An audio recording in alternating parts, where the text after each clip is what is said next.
Hello everyone, I'm Priyanka Chopra and I'm live today from Cox's Bazar, Bangladesh.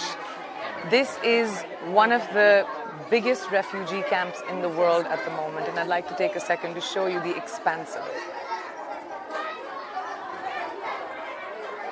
As far as my eye can see, all I see is makeshift huts and makeshift homes for almost 700,000 people that have fled Myanmar to seek refuge.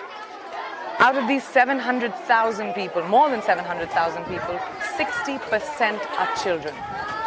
That is almost 400,000 children living in these circumstances. It does not matter to me where a child is from, what a child's circumstances are, or what a child's religion is, or caste is, or creed is, or where they come from. To me, a child is a child, and every child deserves the right to a future. No child deserves to live in the conditions I have seen children live in refugee camps. It rained today. When I woke up this morning, before I came to this camp, there were thunderstorms and rain. And the upcoming monsoon season, which is a period of time in this part of the world where you have torrential rains and cyclones, and it floods out cities sometimes. But when you live in situations like this, where you have plastic and thatch, and that's your only shelter, I had a moment. I sat up and I said, oh my God, it is that time. What is going to happen when monsoon hits? But those are all the concerns. Hence, all of us and UNICEF imploring you as the global community to make a difference to these children's lives, because they have nothing. They have none of the basic things, the basic rights that children need.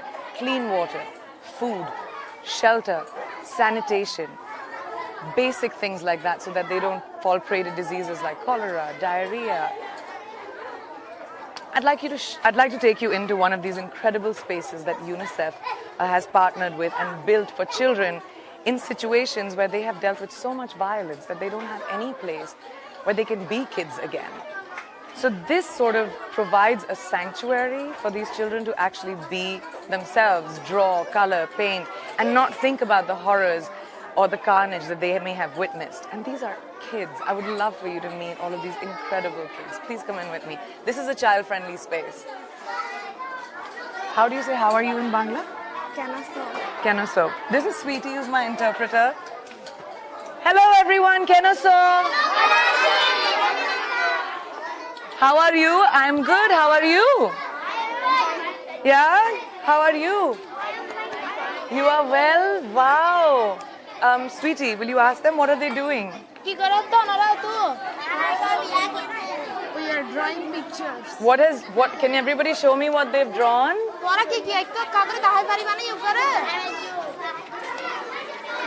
Wow. Ask her what is that, a helicopter? And this is your house? In Burma? As you can see, the children are still drawing helicopters, spraying bullets at them and their homes and their families. Wow, so good. So good. Very good. As you can see, these children are just really trying to be kids. They're having fun, they get dressed up in clothes, they draw, they laugh, they play with each other, and all they have is this space to do that in.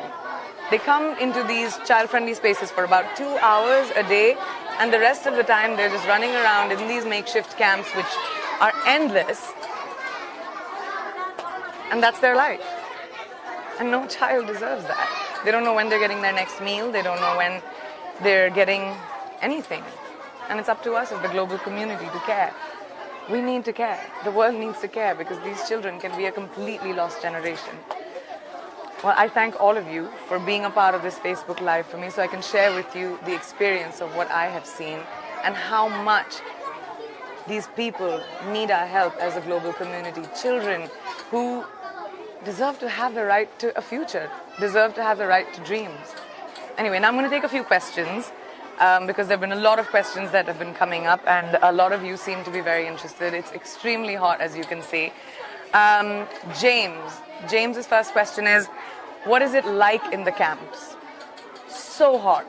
It is extremely hot. Even though these are thatch walls, extremely hot temperatures, no access to clean water. All their latrines are almost very close to freshwater sites like hand pumps and etc. So when the rain comes down, the latrines flood up and they contaminate the fresh water and their drinking water and spreads disease.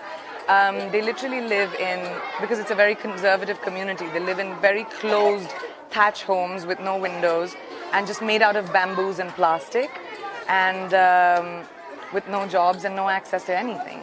And the children are just running around trying to find a moment to understand what just happened to them. Second question. Kazia Swellin on Twitter, what can society do to change the reality of these people? I'm going to say it, but I think society needs to care. I think the most important thing is compassion. It does not matter where a child is from, what his forefathers have done, or what his or her circumstances are, or what his religion is. Your compassion needs to be to children. And I think society needs to show its compassion towards children, and not just these children in this refugee camp, but refugee children all over the world, because they didn't ask for it. They deserve our help. Iftu, how you met many kids during your field visit with UNICEF. What is the one thing that you have learned from these children? I have had the good fortune of working with UNICEF now for 12 years, 10 years in India, doing some amazing work with UNICEF India, with the children in India, which warms my heart. And then I have traveled with, as UNICEF's global ambassador to Jordan to visit Syrian refugees, now to the Rohingya camps in Bangladesh, Zimbabwe. And the one thing in common that I see with all children around the world is how much they want to be educated. Like if you ask any of them, what is your dream? They'll say, I want to go to school. They'll say, I want to be, like I met this kid just yesterday and he wanted to be a journalist. And this is in these camps where these children have never had an idea of a future, but now these children are actually getting access to basic education by being in Bangladesh, because the country has opened up its doors so incredibly to so many people, and so some wonderful non-profits and UNICEF have come together to provide basic education to these children. And now they have aspirations and dreams, which is so great for us as a world. So he wanted to be a journalist. And I asked him, what will you tell the world if you become a journalist? And he said that when countries fight, it's bad for everyone. That's profound, isn't it? From a 5-year-old. All right, the next question. Samna Vasilda, do you ever get heartbroken by the situations you see? Yes, Samna, I won't lie. I mean, it's not easy. It's not easy to see children in circumstances like this and not be able to do much. I mean, I get a lot of people saying, why don't you adopt a whole class of children and bring them back to your home? Or why don't you do that? Or why don't you do this? That's not the answer. No amount of contribution from your end or my end no amount is too small.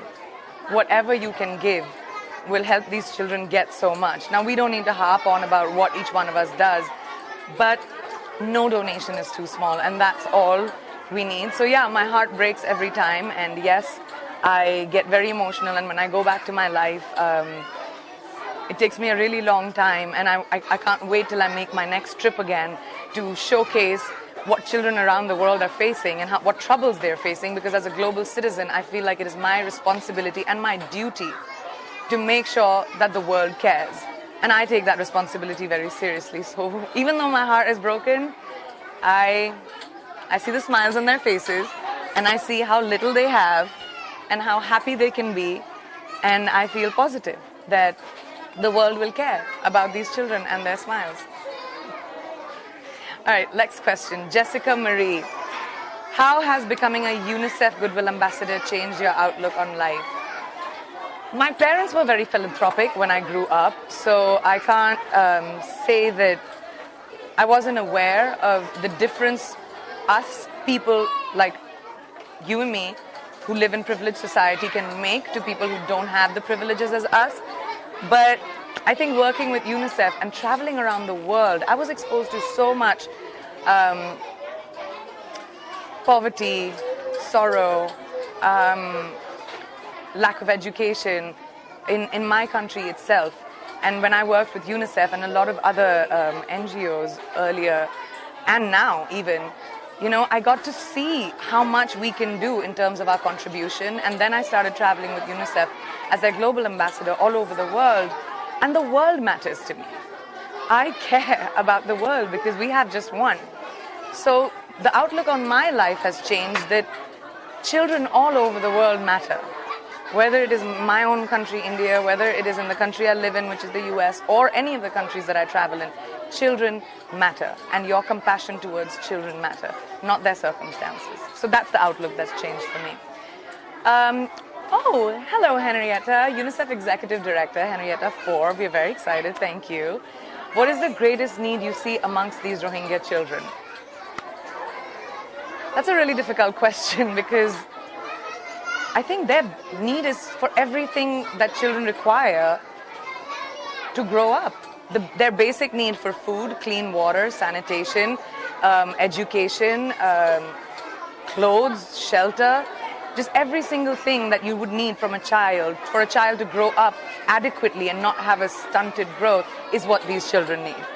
They don't even know when their next meal is coming. So I think the greatest need, especially with the impending monsoons coming up, is the entire world caring and donating whatever little you can so that we can at least make sure that the structures that have been created, these makeshift structures that these children are living in with their families, when they get flooded, or maybe they don't get flooded because we make them concrete, but when they get flooded, that we have the ability to rebuild that so that they can live in a safe sanctuary. I think that is most important. Pooja Gupta, how do you control your emotions when you see the struggle of these children? Because my emotions are not as important, Pooja, as what they are going through. I may feel sad. I feel sad when I'm talking to you about it right now. But they don't deserve to see that because they've seen horror and carnage and a life that you and I probably could never imagine. And just hearing their stories, like yesterday, a 16-year-old girl told me a story about how she was pulled out of her hut after her sisters were raped and threatened at knife point, and she fought back, she clawed people, and then she was let go because she fought back. And I asked her, I said, what gave you so much strength? And she said, if you're born, you will die. And I'm not scared to die today, but I will not let someone take away my dignity. That inspired me and moved me. But to see the strength of these children, I'm nothing. I'm just a means to an end. I am just someone who's trying to show the world and give access to the world and show them what these kids need. I'm just the means to an end. Romaine Thomas from Canada, what brought you into this role and what's the impact you can bring? So Romaine, that's a really interesting question.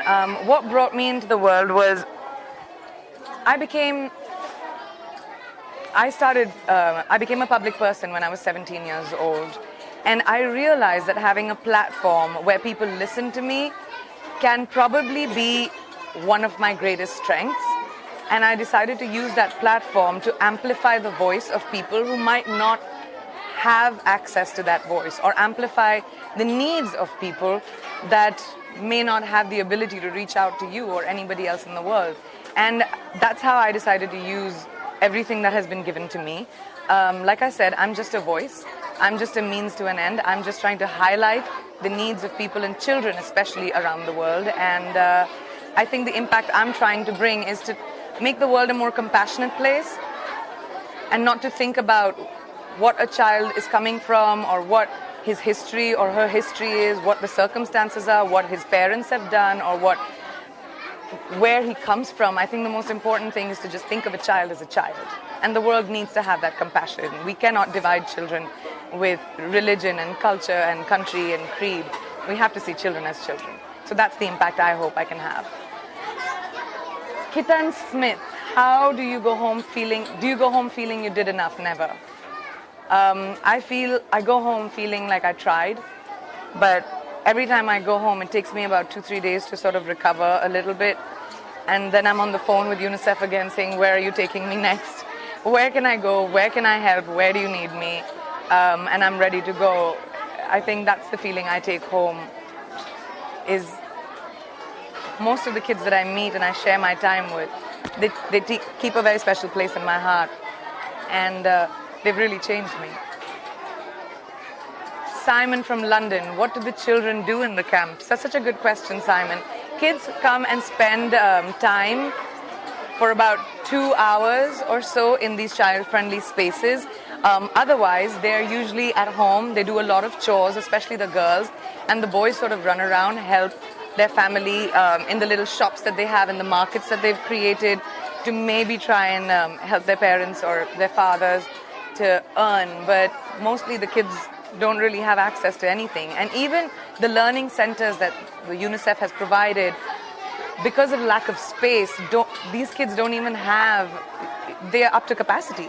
They can't even fit all the other children. I mean, right now, and there are like 2 teachers teaching about 200 children at the same time. And that is like a dire need. And also the education that these kids get is not formal education. They get basic education in Burmese, English, and math. And that's not going to make them ready to have jobs and careers, which most of them aspire to have now. So the access to education and a curriculum is extremely critical for these children. Natasha from India, what about the monsoon? What will happen? So that's a really good question, Natasha. Like this morning, I know it was raining, and when I woke up and I looked outside the window and it was rain. And the first thought that came into my head, because I've spent 4 days in these camps, was what's going to happen to this?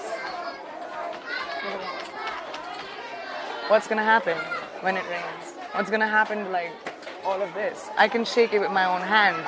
And this is not like, I'm not even, this is what happens if torrential rain comes down. They have cyclones here. And these camps, you have to know, are built on hills which were deforested.